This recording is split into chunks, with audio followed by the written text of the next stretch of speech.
Bonjour à tous. Déjà, merci de me rejoindre sur cette vidéo où je vais parler d'un sujet super important. Ça fait plusieurs mois et même en années que je veux aborder ce thème. Et j'avais commencé en septembre dernier à prendre quelques notes, mais j'ai pas eu le temps de faire la vidéo. Donc je vais le faire aujourd'hui en espérant de ne pas être trop désorganisé dans ce que je vais dire. Alors, je vais vous parler des oppositions contrôlées et des contrôleurs d'opposition, ainsi que des imposteurs opposants. Alors déjà, opposition contrôlée, c'est un thème un peu fourre-tout, qui sert comme complotiste. C'est de la non-argumentation quand on utilise ces termes. Parce que tout de suite, ce qui est attendu derrière, c'est de dire par qui, opposition contrôlée, par qui ou comment. Et après, après ça, on n'a pas grand-chose à dire. Donc, en fait, il faut savoir exactement de quoi on parle quand on parle d'opposition contrôlée. Donc, c'est pour ça que je vous parle de contrôleur d'opposition, ce qui est plus juste par rapport au terme. Alors, je vais dénoncer personne dans cette vidéo. Je veux vraiment pas, aborder le thème de cette façon, parce que dès qu'on divise, en fait, ça crée de l'opposition pour cette fois qui n'est pas contrôlée, qui est incontrôlable, parce que ça alimente les débats au niveau commérage plutôt que au niveau du fond, quoi. Donc j'ai pas envie du tout de procéder comme ça, mais plutôt exposer les mécanismes pour les reconnaître, comme on dit, ne donne pas le poisson à ton prochain, apprends-lui plutôt à le pêcher. Donc là, en fait, par rapport à la crise du coco, là, donc depuis ces 3 dernières années, ça va donner des bons exemples pour essayer de repérer certains processus. Parce que justement, on a vu l'évolution, on a vu des groupes ou des personnes apparaître et prendre certaines positions, et on a pu voir avec le recul ce qu'il en est, quoi, après au final. Donc qu'est-ce qu'il y a de concret et vers quoi ont orienté d'autres collectifs ou individus qui à la base partent sur le fait d'être résistant, parce que là j'ai pas encore parlé, mais le thème à la base c'est la résistance, et donc la résistance à quoi, à tout ce qu'on est en train de vivre, qui nous est imposé, des restrictions de liberté, tous nos droits qui sont bafoués, et etc., etc. Enfin, vous voyez de quoi je parle. Donc dans le combat contre tout ça, c'est là qu'on va retrouver donc des faux opposants. Donc là, après 3 ans, on peut essayer d'observer qu'est-ce qui s'est passé par rapport au discours que certaines personnes ont eu, ou certains groupes de personnes ont eu, ou certains mouvements. Donc, qu'est-ce qu'il y a eu comme acte? Qu'est-ce qu'il y a eu comme résultat concret? On peut se poser la question pourquoi certains acteurs, entre guillemets, qui étaient présents au début, pendant la première partie de la crise, et qui ont fait leurs preuves, en engageant certaines luttes, certains combats concrets, comme des constitutions de dossiers, de plaintes, de témoins, qui ont engagé des actions et des démarches officielles. Donc on n'a pas de suite par rapport à plein de choses, que ce soit des personnes ou des choses engagées. Donc ont-ils disparu, où c'est qu'ils sont passés, et pourquoi ils n'ont pas été mis en avant ou repris par des médias qui se sont positionnés comme les médias alternatifs de la résistance. Donc voilà, il faut chercher par soi-même, hein, pourquoi on n'a pas de nouvelles. Et donc quand on cherche, ben, on s'aperçoit qu'il y a certaines de ces personnes qui continuent le combat, mais en fait qu'elles sont entravées par d'autres individus qui se font passer au niveau public pour la résistance, avec LA majuscule, comme s'il n'y en avait qu'une. Et si on cherche vraiment, on se rend compte que les résistants de très grande qualité sont quasiment systématiquement invisibilisés par certains autres collectifs.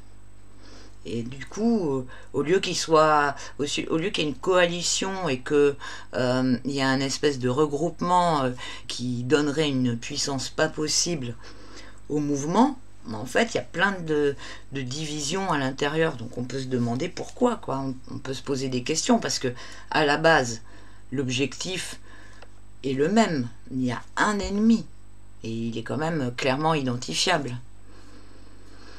Donc voilà, je vais essayer de vous donner quelques indications pour reconnaître une vraie opposition.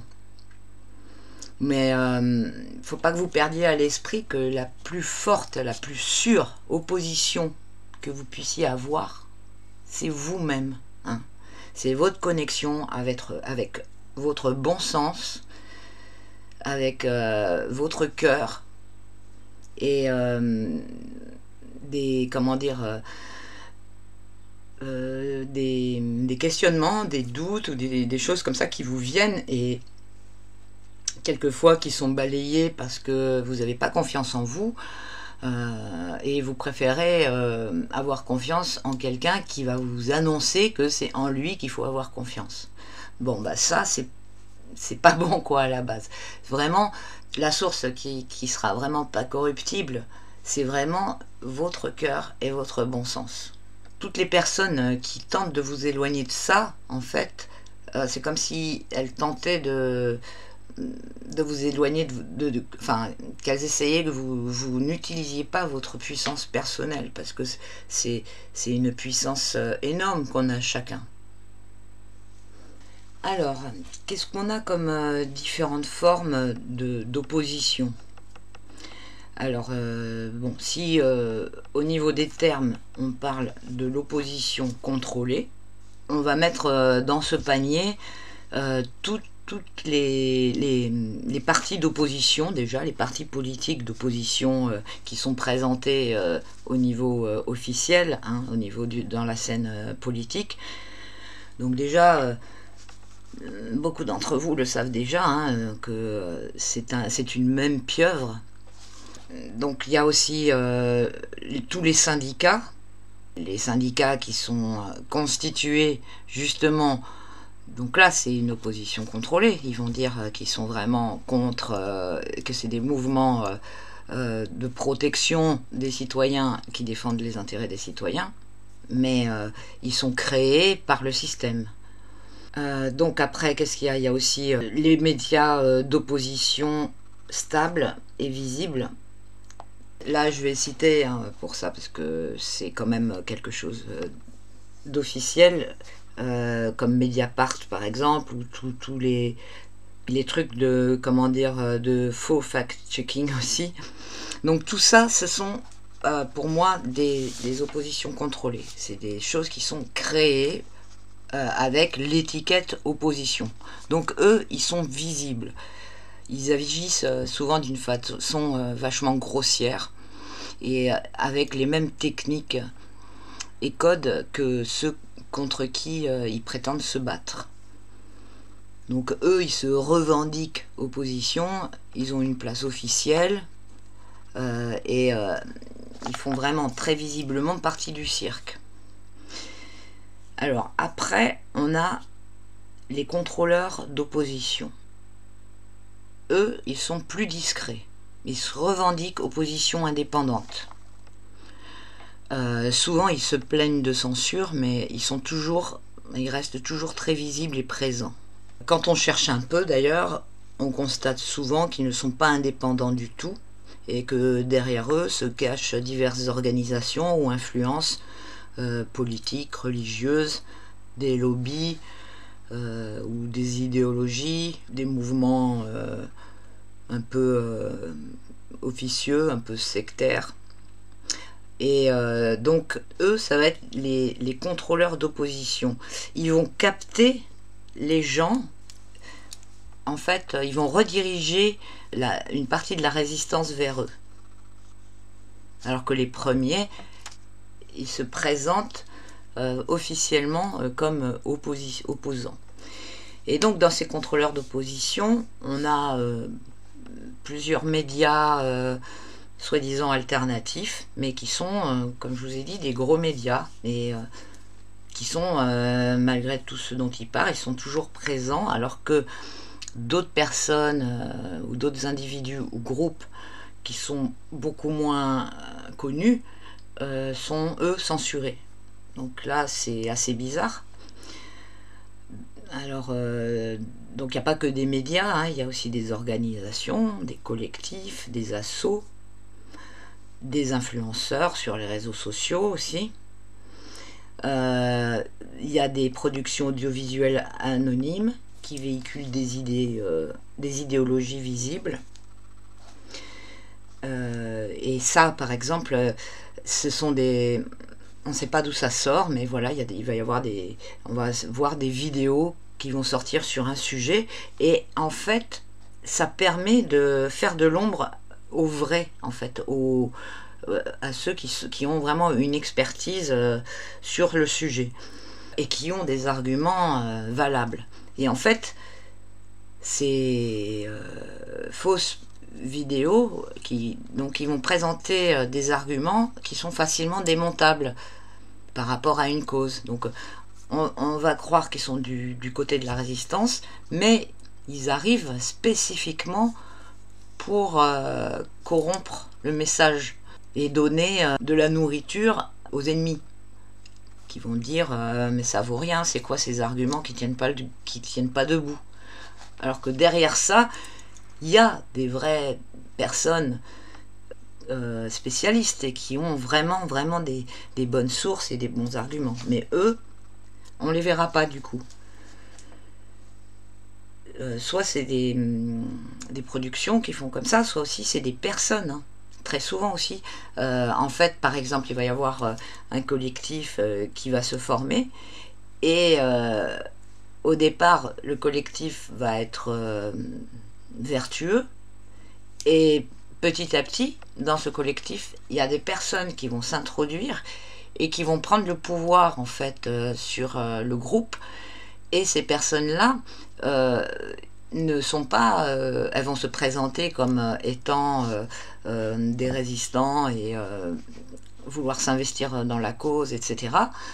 Mais en fait, ils viennent juste pour discréditer le groupe, ou faire des faux pas, ou faire des choses comme ça, ou remplacer des personnes. Et c'est un processus qui est vraiment courant, quel que soit le niveau du groupe, j'ai remarqué, ou du collectif. Et du coup, donc il y a des personnes même qui sont payées, hein, pour ça, pour infiltrer des collectifs sains, et puis pour les boycotter, après avoir acquis la confiance du collectif, et qu'on leur ait donné, par exemple, un poste à responsabilité qui leur permet de bousiller le truc de l'intérieur. Et généralement, après, ben, ça met un malaise, ça crée des divisions à l'intérieur du collectif, ça crée des oppositions même à l'intérieur, et en fait, le groupe, le collectif ne peut plus fonctionner correctement et se concentrer sur le but qu'il a et l'activité qu'il a. Et donc ça fait perdre énormément de force. Et même dans des petits groupes beaucoup plus petits, il y a des individus qui s'introduisent dans des groupes comme ça, juste pour faire de la zizanie, en fait, créer de la division interne. Et donc, ça, je l'ai remarqué, mais alors, je sais pas, je me pose la question si c'est juste la nature humaine et que ça se passe comme ça à chaque fois qu'il y a un groupe, un collectif d'humains, ou bien s'il y a vraiment des personnes qui sont mandatées, ou enfin missionnées pour agir de la sorte. Alors dans les gros groupes, je veux bien, hein, parce que les gros groupes peuvent être vraiment dangereux pour le système, mais quand on voit des fois dans des petits groupes qu'il y a des individus qui arrivent et qui foutent tout en l'air en créant la zizanie, en fait, par comment dire, manipulation psychologique, euh, et par comment dire, ingénierie sociale, justement. Et ils vont voilà, ils vont faire de la diffamation, des mensonges, des trucs comme ça, et après ça va complètement pourrir le groupe, quoi. Et ça, c'est vraiment des choses que j'observe beaucoup. Et donc ça, tout ça, j'ai mis dans le panier des contrôleurs d'opposition. Donc, eux, ils sont beaucoup plus discrets. Alors, ils opèrent, comme j'ai dit, par manipulation, ingénierie sociale, influence, manipulation psychologique, mensonge, diffamation, ou rendre invisibles les vrais résistants. Les vrais résistants qui ont une action concrète et efficace au sein du groupe. Les contrôleurs d'opposition, ils vont aussi mélanger la vérité et les mensonges, ou donner juste une partie de la vérité. Et on pourra remarquer, par exemple, tout à l'heure je parlais de certains médias qui se présentent officiellement comme de l'opposition, et ceux que je disais qui se font passer pour des victimes et qui disent tout le temps qu'ils se font censurer, mais on les voit tout le temps. Ben, eux, en fait, vous remarquerez, il y a des sujets qu'ils abordent jamais, jamais. En fait, ils donnent une partie de la vérité. Et ça, c'est vraiment un marqueur. Quand vous repérez quelqu'un, enfin un individu ou une entité médiatique qui n'aborde jamais un sujet, ou même quand on demande, il fait voilà, l'anguille, quoi, il se défile, etc. Il y a des trucs qui sont jamais abordés, ou des personnes qui sont jamais invitées, par exemple, dans certaines émissions de médias d'opposition alternatifs. Des fois, on se dit, mais telle personne, il y a telle personne qui a une expertise d'une super bonne qualité, et on ne voit jamais cette personne dans ces médias. Pourquoi elle n'est jamais invitée, cette personne? Alors là, on peut se poser des questions. Et quand ça se répète, là, vraiment... voilà, et ça, c'est vraiment un marqueur, hein, pour repérer quelque chose qui n'est pas fiable. Et donc... leur but, c'est de discréditer la vraie résistance, de perdre les gens, hein, aussi, et puis de récupérer ceux qui se réveillent, parce que ceux qui se réveillent du système, ils arrivent dans ce bazar de propositions d'opposition, et voilà, ils sont perdus, quoi. Donc il y a beaucoup de récupération. Et aussi, leur but, c'est d'inhiber l'action, de détourner l'attention, de diriger l'énergie ailleurs. Hein, tout ça, c'est très important. Ça fait perdre énormément de force à la vraie résistance. Et après, on a ce que j'ai appelé les imposteurs, les opposants imposteurs, ou les impostures d'opposition. Alors là, derrière ça, il y aura pas comment dire, tout ce que j'ai décrit précédemment. C'est-à-dire, là, il s'agit plutôt d'individus, hein, plutôt que d'organisations, et qui vont œuvrer pour eux-mêmes. C'est souvent des opportunistes. C'est des individus très narcissiques, égocentrés et égocentristes, et égocentriques. Ils sont intéressés surtout par leur intérêt individuel et on va les voir de ce fait manger à tous les râteliers. Hein, c'est pour ça que des fois on repère quelqu'un, on se dit ouais un tel c'est de l'opposition contrôlée, hein, comme on entend dire dans certains milieux, et après on comprend pas parce qu'on voit la personne d'un côté puis de l'autre, et puis après on se dit ah ouais mais c'est quelqu'un, alors c'est quelqu'un du gouvernement qui peut-être qui est un infiltré qui vient observer enfin les collectifs, etc. Et en fait, il y a rien de logique dans les comportements de ces personnes, mais c'est parce que en fait, c'est juste des opportunistes qui profitent du mouvement, de la crise, pour se mettre en avant et briller. Ben, ils vont surfer sur la popularité de ce qui se présente, que ce soit d'un côté ou de l'autre, et en fait, ils font rien de concret. Beaucoup de blabla, beaucoup de mondanité, hein, c'est des gens qu'on va voir dans tous les événements, qui vont faire beaucoup de live, qui vont beaucoup parler et se mettre en avant beaucoup. Hein. Comment dire, ils utilisent en fait toute la cause à leur fin personnelle. Et souvent c'est des gens qui sont pas humbles, ils vont se vanter en fait, ils vont se vanter d'être la lumière, d'être la solution, d'être celui qui prétend enseigner, d'avoir une mission altruiste. Hein. C'est des gens qui s'auto-investissent en fait comment dire, de missions comme ça, mais c'est eux qui mettent en avant.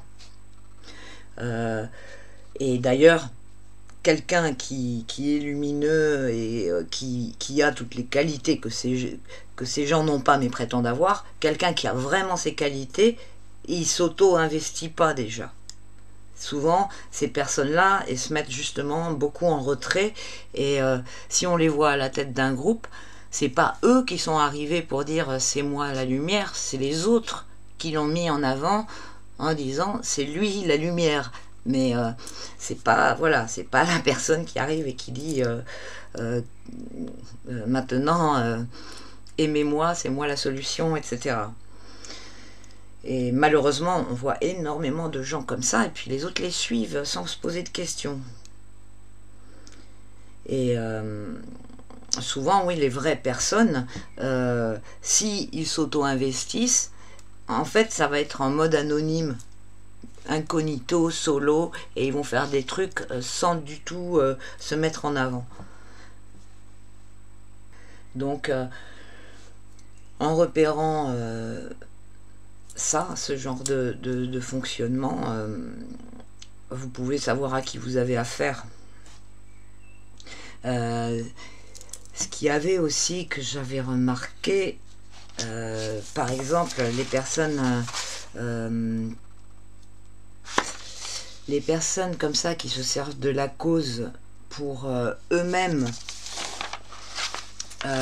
souvent ils se contredisent, ils sont dissonants, et entre leurs paroles et leurs actes, entre leur ligne d'idées et leur comportement, entre leur image publique virtuelle et la personne qu'ils sont en réalité. D'ailleurs, c'est pour ça que c'est bien de rencontrer les gens, parce que vous avez énormément d'informations quand vous rencontrez quelqu'un en vrai, même si vous passez pas beaucoup de temps avec cette personne, ou même si juste vous l'observez, comment se comporte cette personne socialement. Là, vous voyez justement toutes les dissonances qu'il y a, et ça, il y a tellement de gens comme ça, enfin, c'est hyper décevant quand on voit quelqu'un qui tient un discours et en fait qui se comporte d'une façon complètement contraire. Mais il y en a tellement en fait. Et en fait, il faut être intransigeant avec ces personnes. Moi, pendant trop longtemps, je trouvais tout le temps des excuses. En fait, je me disais, voilà, enfin, voilà, je trouvais une excuse à la personne de pas être comment il s'annonce. Mais à chaque fois, en fait, c'était un signe. Et, une personne qui est correcte ne se comporte pas de telle façon. Une personne qui a vraiment du cœur peut pas se comporter d'une façon d'une personne qui n'a pas de cœur, quoi. On peut lui donner aucune excuse. Et d'ailleurs, la réflexion, souvent, c'est se dire, est-ce que moi, je ferais ça? Par exemple, quand on voit quelqu'un qui va marcher sur l'autre pour se mettre en avant, ou voilà, qui va faire une crasse ou quelque chose comme ça, ben, on se pose la question, est-ce que moi Parce que quelquefois on se dit, ouais, mais il a fait ça parce qu'il avait peut-être les bonnes raisons de le faire. Mais si on se pose la question, est-ce que moi, dans le même contexte, j'aurais fait pareil? Bah souvent la réponse c'est non. Non, j'aurais pas marché sur la gueule de l'autre. Donc voilà, c'est bien de souvent, quand on a tendance à trop pardonner ou à trop laisser passer des défauts, ben c'est bien de se mettre à ce niveau-là, quoi. De qu'est-ce qu'on aurait fait. Et donc ces gens, souvent ils sont creux hein, aussi, ils apportent rien de nouveau. Et un truc important, c'est qu'ils entretiennent le fanatisme autour d'eux. Ils cherchent la popularité et entretiennent le fanatisme. Et vous remarquerez, par exemple, quand ils ont des informations, dans ces personnes-là, qui sont par exemple des fois des influenceurs, ou des gens qui font des vidéos, j'aime pas ce mot influenceur, quoique dans la conversation là, il va bien le mot, mais ces personnes-là qui drainent donc des gens derrière eux sur les réseaux sociaux, quand ils font passer des informations, vous remarquerez, ils vont dire partagez mon live, partagez pour faire passer les informations. Ils vont jamais dire prenez l'information et partagez l'information. Ils vont dire partagez mon média, partagez mon live, ma chaîne, mon compte, mon canal, pour avoir les informations. C'est complètement débile. Enfin, excusez-moi, mais parce que c'est une façon que tout le monde n'ait pas l'information, justement. Parce que si l'information, elle passe obligatoirement par le filtre de celui qui la délivre, bah, tu peux être sûr déjà que tous ceux qui n'aiment pas celui qui la délivre, ils vont pas accéder à l'information.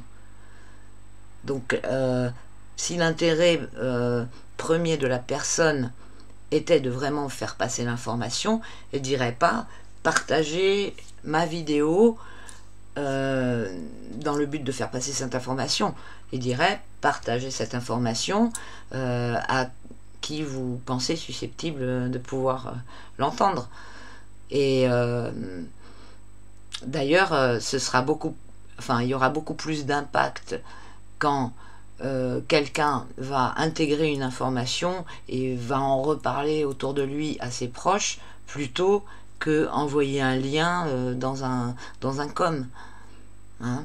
Là, quand on parle, que ce soit au téléphone ou la personne qu'on a en face, mais quand on lui parle directement d'une information qu'on veut lui faire passer, si c'est dans une conversation, la personne, elle intègre beaucoup plus l'information et tout de suite, on enclenche dans son cerveau un processus de réflexion, où il se pose des questions sur le truc, etc. Au moins, il y a vraiment une graine qui est posée et qui peut fleurir. Alors que quand on envoie un lien, qu'est-ce qui va se passer? La personne qui reçoit le lien va cliquer juste pour voir qu'est-ce que c'est et puis va pas aller plus loin. Si ça se trouve, hein, peut-être qu'elle va aller plus loin, mais il y a ce risque-là, que la personne aille pas plus loin, et ça aurait juste fait un clic pour le producteur de la vidéo. Donc, et le producteur de la vidéo, il le sait très bien quand il dit partager mon canal. Donc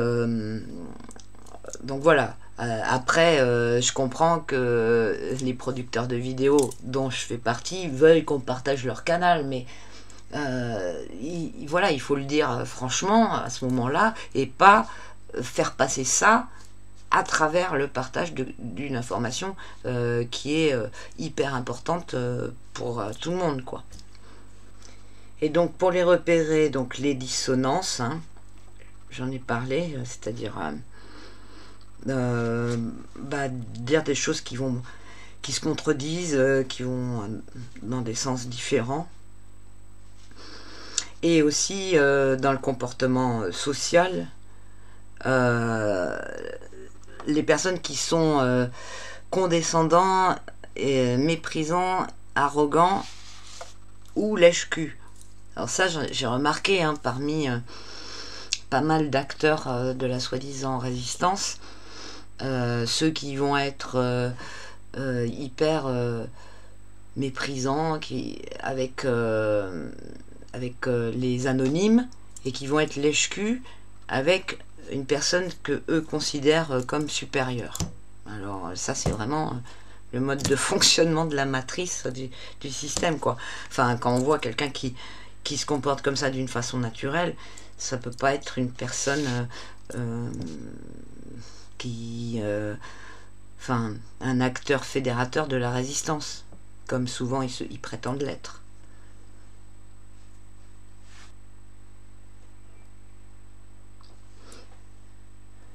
Voilà, je crois que j'ai fait le tour de ce que je voulais vous dire. Donc ce qui est important, c'est la reprise de pouvoir personnel, hein, et d'avoir du discernement, parce qu'il ne faut pas tout rejeter non plus, hein, et même si c'est un gros problème d'avoir tous ces fausses oppositions, ils ont quand même leur place et leur rôle.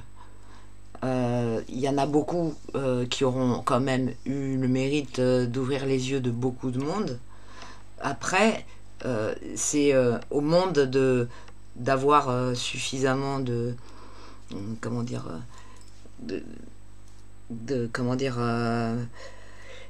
repérer si on les manipule ou pas, et d'avoir suffisamment de bon sens, de perspicacité, de discernement pour voir où c'est, pour voir la nature de ce à quoi ils ont affaire. Et après, libre à chacun de faire son chemin, et c'est ça qu'il faut faire en fait. C'est ne jamais se donner, donner toute la confiance à quelque chose, et en fait souvent c'est par paresse ou manque de temps que les gens ils vont pas aller chercher plus loin.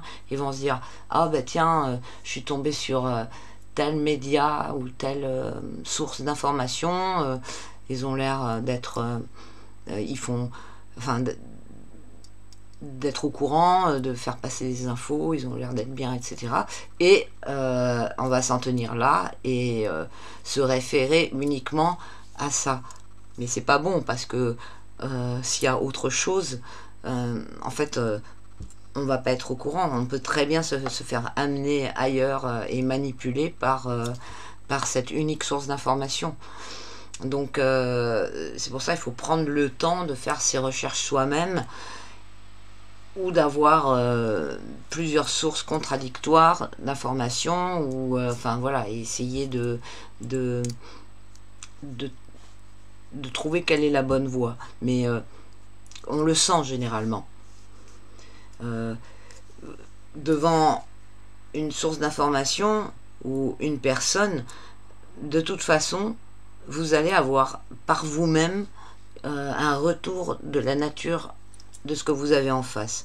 Avec votre cœur, vous allez sentir si ça vous fait vibrer positif, ou si ça vous laisse indifférent, ou s'il y a une sorte de malaise, même si vous n'arrivez pas à l'identifier. Prenez-le en compte. quand vous entendez une personne ou une source d'information, vous sentez en fait si ça vous apporte quelque chose ou si ça vous prend de l'énergie.